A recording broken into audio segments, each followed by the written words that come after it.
اور خاص طور پہ ملٹری ڈکٹیٹرز کا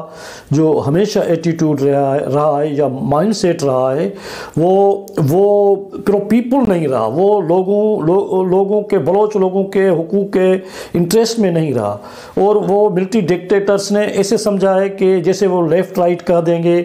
تو لوگ اپنے صدیوں کے تاریخی وطن سے اور اپنے ہزاروں سالوں کے وطن سے دستبردار ہو جائیں گے۔ تو اس طریقے سے قومیں اپنے حقوق سے، اپنے دھرتی سے، اپنے وطن سے، اپنے مدر لینڈ سے الگ نہیں ہوتی۔ وہ ان طریقوں سے، اس مائنڈ سیٹ سے جو ہے وہ اور مسائل بڑھتے ہیں اور بڑے ہیں۔ یہ جو بلوچوں کا آج مسئلہ ہے بہت گمبھیر مسئلہ ہے، اور ان کی جو ریبلین ہے، بغاوت ہے، جو علیحدگی کی تحریکیں چل رہی ہیں، وہ بنیادی طور پہ ہمارے حکمران طبقوں کے غلطیوں کی وجہ سے ہوا ہے، نہیں تو بلوچ ہمارے بھائی جو ہیں وہ اس انتہا پسندی کے راستے پہ نہ جاتے۔ آپ دیکھیں، میں آپ کو ایک مثال دے رہا ہوں۔ امریکہ کے بہت بڑے مدبر ہیں، دانشور ہیں، وائٹ ہاؤس اور امریکن ہر گورنمنٹ کے بہت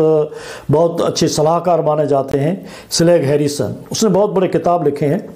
اس نے ایک بہت ہی مشہور اور متنازع اور بہت ہی پڑھنے والا کتاب لکھا ہے جو ارلی 80s میں شائع ہوا، یا اس سے بھی پہلے میرے خیال میں، مجھے اس کے پہلے ایڈیشن کا پراپر طریقے سے اس کی ڈیٹ یاد نہیں ہے، لیکن اس کا کتاب کا نام ہے Baloch nationalism in the shadow of Afghanistan. اس میں انہوں نے جنرل ضیاء سے انٹرویو کیا تھا جب general Zia chief marshal administrator تھے۔ تو ان سے اس نے کہا کہ آپ بلوچ لوگوں کو ان کے حقوق کیوں نہیں دیتے؟ تو جنرل صاحب نے بہت ہی سختی سے جواب دیا کہ بلوچوں کے حقوق کیا ہیں؟ بلوچ تو 4% ہیں، پاکستان کے کل آبادی کا بلوچ 4% ہے، اور ان کی جغرافی، بلوچستان کی جغرافی جس کی وہ کلیم کرتے ہیں وہ تو 42% ہے، 42% ہے۔ ہم 4% آبادی والے بلوچوں کو ملک کا 42% جغرافی کیسے دے سکتے ہیں؟ جنرل ضیاء نے آگے کہا کہ بلوچ جو ہیں وہ ہمارے لاہور شہر کے تیسری پتی کے بھی نہیں ہیں۔ بلوچوں کی آبادی ہمارے لاہور شہر کے تیسری پتی 1/3 پاپولیشن میں نہیں ہے، ہم ان کو اتنی بڑی کیسے دے سکتے ہیں؟ تو یہ تو ایک مائنڈ سیٹ کی بات ہے، ایک ڈکٹیٹر کے مائنڈ سیٹ کی بات ہے، لیکن بلوچ تو بھائی بلوچوں کا ہے، جیسے پنجاب پنجابیوں کا ہے، اول اور آخر پنجاب پنجابیوں کا ہے، لاہور پنجابیوں کا ہے، فیصل آباد، گجرانوالا، پنڈی، یہ سارے شہر پنجابیوں کے ہیں۔ اس پہ نہ سندھی کلیم کر سکتے ہیں، نہ آج کر سکتے ہیں، نہ 100 سال پہلے کر سکتے تھے، نہ 100 سال بعد میں کریں گے۔ کسی بھی طاقت کے زور پہ، کسی بھی سبب سے اگر کسی کو بے دخل کر دیا جائے یا اس کی زبان کر بھی دی جائے تو وہ کلیم ان کی جائز اور جسٹیفائیڈ نہیں کی جا سکے گی، جیسے کہ پشتون اور افغان 1893 میں 1893 میں انگریزوں کی بنائے گئے ڈیورن لائن کو آج تک قبول نہیں کرتے اور اس ڈیورن لائن کو متنازع قرار دیتے ہیں۔ تو 130 سال گزر جانے کے باوجود پشتون اس ڈیورن لائن کو نہیں مانتے۔ تو کسی کے وطن جو ہے ہماری، کیونکہ پاکستان ایک فیڈریشن ہے، ہم سمجھتے ہیں پاکستان ایک فیڈریشن ہے، تو اس کو ڈیموکریٹک طریقے سے، انصاف کے ساتھ، جسٹس کے ساتھ، سارے جو فیڈریٹنگ یونٹس ہیں، جو پراونسز ہیں، ان کے لوگوں کے مرضی سے، ان کے لوگوں کو سمجھانے سے، پیار محبت کرنے سے، اور ان کو بٹھا کے ایک کانسٹیٹیوشنل فریم ورک بنا کے اور ان کی رضامندی سے ہم جو بھی تبدیلیاں کریں گے تو وہ جائز ہوگی، جسٹیفائیڈ ہوگی۔ لیکن وہاں کے مقامی آبادی کے لوگوں کے ول کے خلاف، ان کے کنسینٹ کے خلاف اگر کوئی بھی ہم قدم اٹھائیں گے تو وہ جسٹیفائیڈ نہیں ہوگا۔ تو اب دیکھیں یہ صورتحال ہے۔ 5 بغاوتیں ہو گئیں، اور آخری بغاوت تو آپ دیکھیں کتنی انجسٹیفائیڈ تھی سردار اکبر خان بگٹی جو جناح صاحب کے مدد کرنے والوں میں سے تھے، وہ بہت ہی تھوڑے سرداروں میں تھے جو ہر وقت پاکستانی فیڈریشن کے ساتھ رہے، لیکن ایک military dictator general Pervez Musharraf کے کوتاہ بینی کے سبب ان کو پتہ ہی نہیں تھا کہ تاریخ کیا ہوتی ہے۔ ان ڈکٹیٹروں کو پتہ نہیں ہوتا کہ قوموں کی تاریخ کیا ہوتی ہے، لوگوں کی تاریخ کیا ہوتی ہے، اور وہ کس طرح بیہیو کرتے ہیں، کہ ان کے پاس گن ہوتی ہے تو وہ سمجھتے ہیں کہ وہ گن کے ساتھ جو ہے وہ فیصلے کریں گے، اور انہوں نے گن کے ساتھ فیصلہ کر دیا اور سردار اکبر خان بگٹی کو شہید تو کر دیا، لیکن ایک ایسی بغاوت نے جنم لے لیا جو اب اس ملک کے لیے، ہمارے لیے ایک بہت بڑا مسئلہ ہے۔ تو اور اس کے ساتھ آپ دیکھ لیں بہت ساری چیزیں، بلوچوں کو اس طریقے سے بلوچ اب تو اس انتہا تک پہنچ گئے ہیں، جو کچھ ہی دن پہلے کی خبریں ہیں کہ ایک علیحدگی پسند بلوچ ہتھیار بند تنظیم جو ہے، اس کا ایک اسپلنٹر گروپ جو ہے، اس نے ٹی ٹی پی کے امیر جو ہیں نور ولی کے ہاتھ میں جا کے بیعت کی ہے، اور ٹی ٹی پی کے ساتھ مل کے وہ جو ہے وہ جنگ کرنے جا رہے ہیں۔ صورتحال اتنی خراب ہے کہ پشتون بیلٹ کے ایک بہت بڑے لکھنے والے اور دانشور عقیل یوسف زئی کے کہنے کے مطابق کہ ٹی ٹی پی نے القاعدہ اور داعش جیسی انٹرنیشنل ٹیررسٹ آرگنائزیشنز جو ہیں ان کو قائل کر دیا ہے کہ آپ ہمارے ساتھ مل کے پاکستان کے خلاف لڑیں۔ نہ صرف یہ کہ پشتون، القاعدہ، داعش اور یہ اتنی بڑی جو افغانستان میں دوسرے نیٹ ورک ہیں انٹرنیشنل ٹیررسٹ آرگنائزیشنز کے، جو جہاد کے نام پہ جنگ کر رہے ہیں، ان گروپ کے ساتھ بلوچوں کے ایک اسپلنٹر گروپ، علیحدگی پسند گروپ کا مل جانا، یہ کوئی چھوٹی بات نہیں ہے، یہ بہت بڑی بات ہے۔ ہم سمجھتے ہیں کہ بلوچ لوگ جو ہمیشہ سیکولر رہے ہیں، نیشنلسٹ رہے ہیں، وہ فنڈامنٹلز اور بنیاد پرست انتہا پسند دہشت گرد گروپوں کے ساتھ مل جائیں، یہ ایک بہت بڑا مسئلہ ہے۔ تو ایک یہ بات ہے، نہ صرف یہ کہ آپ اس پہ بھی آپ سوچیں کہ یہ جو جند اللہ ہے، اب یہ اسپلنٹر گروپ جنہوں نے نور ولی کے ہاتھ میں بیعت کی ہے، سنا ہے کہ جند اللہ جو ایرانی بلوچستان میں ایک ٹیررسٹ آرگنائزیشن ہے اور القاعدہ کی ایفیلیٹ ایک تنظیم ہے، ان کے معرفت جو ہے یہ سب کچھ ہو رہا ہے، اور ان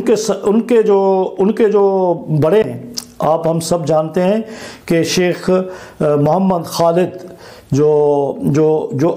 9/11 کے، جو امریکہ کے 9/11 کے ماسٹر مائنڈ تھے، حملوں کے ماسٹر مائنڈ تھے، ان کا تعلق بھی ایرانی بلوچستان اور جند اللہ سے تھا اور القاعدہ سے تھا۔ تو ایک بہت بڑا ایک چین ہے، بہت بڑی دہشت گردی کے حالات ہیں۔ ان حالات میں ہم لوگ جو ہیں، ان حالات میں ہم لوگوں کو یہ سمجھنا چاہیے کہ بلوچستان کے جائز حقوق ہم کو دینے چاہیے، گوادر کے جائز حقوق ہم کو دینے چاہیے، نہیں تو یہ حالات ہمارے لیے بہت ہی خراب نتائج لا سکتے ہیں۔ ہم اس حالت میں ہیں کہ ہم ڈیفالٹ کے قریب پہنچ چکے ہیں، اور افغان جنگ ہمارے سر پہ کھڑی ہے۔ یہ سارے دہشت گردوں نے مل کے ہمارے ملک پہ، ہمارے وطن پہ حملہ کرنے اور دہشت گردی کا پلان بنایا ہوا ہے، اور ہم مجبور اس حالت میں ہیں کہ ہم اس جنگ کے لیے اب ہم جب اپنے جو بیسک اخراجات ہیں، آٹا نہیں خرید کر سکے اور دوسرے اسینشل جو ہماری ضرورتیں ہیں، نیڈس ہیں، وہ پوری نہیں کر رہے، تو ہم جنگ کے اخراجات کہاں سے لائیں گے؟ تو اس وجہ سے ہم سمجھتے ہیں کہ بلوچ ہمارے بھائی ہیں، ان بلوچوں کو ہمیں پیار سے، محبت سے، ان کے جو جائز حقوق ہیں ہمیں ان کو دینا چاہیے، نہیں کہ ان کے خلاف ہمیں ان کے جائز حقوق کو سپریس کرنا چاہیے، اس کے بہت بھیانک نتائج نکلیں گے۔ اسی کے ساتھ ہی میں آج کا یہ ویلاگ اپنا ختم کر رہا ہوں۔ میں آپ سب لوگوں کو گزارش کرتا ہوں کہ یہ ہم سندھیوں اور بلوچوں کا، غریب لوگوں کا آواز ہے۔ SJTV کو سپورٹ کریں، ہمارے پروگرام اور ہمارے چینل کو سبسکرائب کریں، لائکس کریں، کمنٹس کریں، اور ہماری مدد کریں، ہمارے آواز میں آواز لگائیں، جس سے ہم اپنا آواز پوری دنیا تک پہنچا سکیں۔ تھینک یو ویری مچ، بڑی مہربانی۔